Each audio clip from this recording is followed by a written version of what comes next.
Hello everyone, welcome back to Transform with Tori.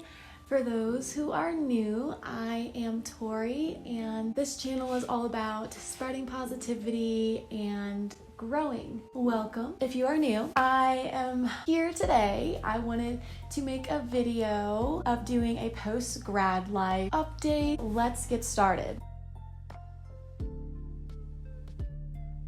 The first thing I want to talk about is creating your resume. So I actually use a website called Build My Perfect Resume. I'll leave a link in the description box below. Basically, you just fill in your work skills, your education background, your work experience, and it creates templates for you that are really unique. You can choose whether you want a more professional look, a more modern style look. Your education should come towards the top, and then my tip would also be to have your work skills along the top too. Another tip is to get really fancy paper to print your resume on. I mean, during COVID, I couldn't manually hand it in. I had to send it online. But yeah, just have fun with it.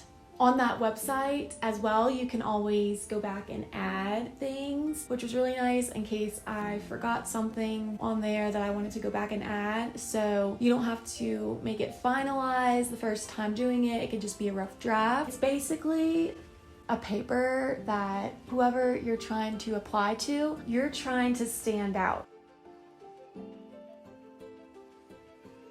Also, with job searching, after I created my resume, the next step was to actually go out and look for jobs. Whenever I did graduate, Cooper and I decided to move to Colorado Springs because he found a full-time job in Colorado Springs. So first I was looking at Denver and I found all of these really the perfect jobs that I wanted.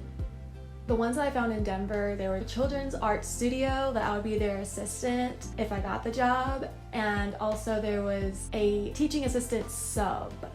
So you go in, instead of being the full lead sub, you'll be the teaching assistant sub, which was really super nice. That didn't work out, which is okay. I ended up finding something different in Colorado Springs, and we ended up loving the area because it's less city life, it's more naturey and all that, so it ended up working out. I didn't want to find a full-time teaching position right off the bat, so I just decided to find something less of a commitment, and I'm still trying to decide if I want to have my own classroom in the future.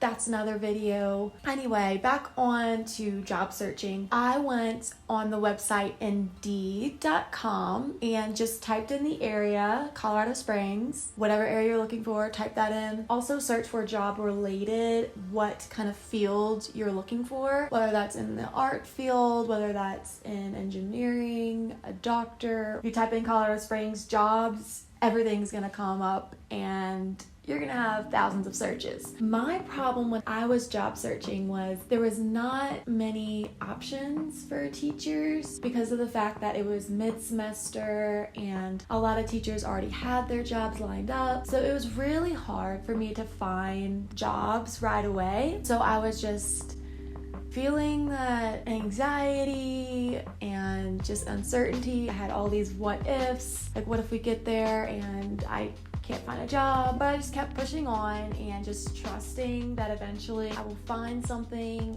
and it'll all work out. So I did end up finding 3 positions that I applied for. I applied for a paraprofessional position and a teaching assistant position and also a reading tutor. When I found those, I sent in my application. Some were longer than others. Just be mindful of that it may take you some time. A lot of the times you can save your application. Also, what I recommend, there's also options for letter of recommendation. I asked my professors at LSU and also my previous bosses if they would write a letter of recommendation for me so that I can upload them. If they agree, they just kind of put in a good word for you and they'll leave their contact information. If your job does see that and they want to talk to them to have further clarification, and they'll call letter of recs whoever you submitted. Those are really good to have an external credible source for you. I recommend doing that if that's an option.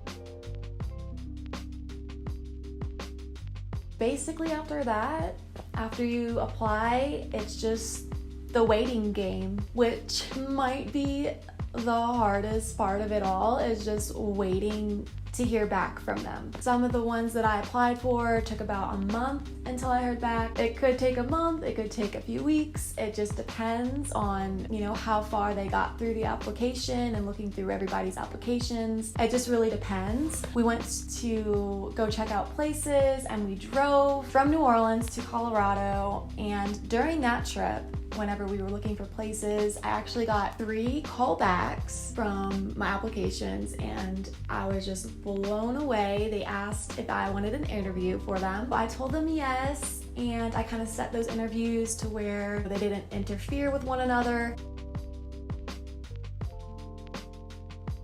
And then I just kind of prepped from there, and I just started researching potential interview questions. The interview questions for a teaching assistant is going to be different for a reading tutor, different for a paraprofessional. So they're all going to ask you different questions. So I would research, and also another tip for preparing for your interview is research the heck out of whatever company you're applying for. So if it's schools, research their values, research their school philosophy. If they ask you something about their school, that you know how to answer, because it really looks good on you if you've been doing your research about their school. After researching a bunch of interview questions, take the time to practice those interview questions, maybe in front of a mirror, in front of your family or your friends. Have your family member maybe ask you some questions, and then you respond back to them as you would in a normal interview setting. A third tip is to just be yourself. I know it might be hard to act a certain way, or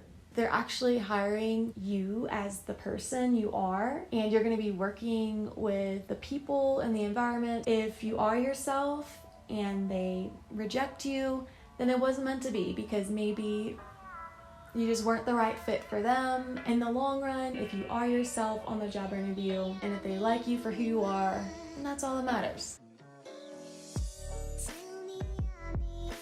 I had one interview over the phone, so it felt a little more laid back. I had 2 over Zoom, and so one of them, there was only one person, and this was for the teaching assistant position, and it felt more like a conversation. I felt extremely confident for that one. We were just talking about teaching related things and my philosophy of teaching, and we just kind of had a conversation. It wasn't formal questions and very structured. It was different from the student teaching experience that I had, from what he was saying about their schools. They had different leisure opportunities. The upper school, at least, they play violins and cellos, and the lower school students, they get to sing, so they have music class every day. Their idea of teaching is all subjects are of equal importance.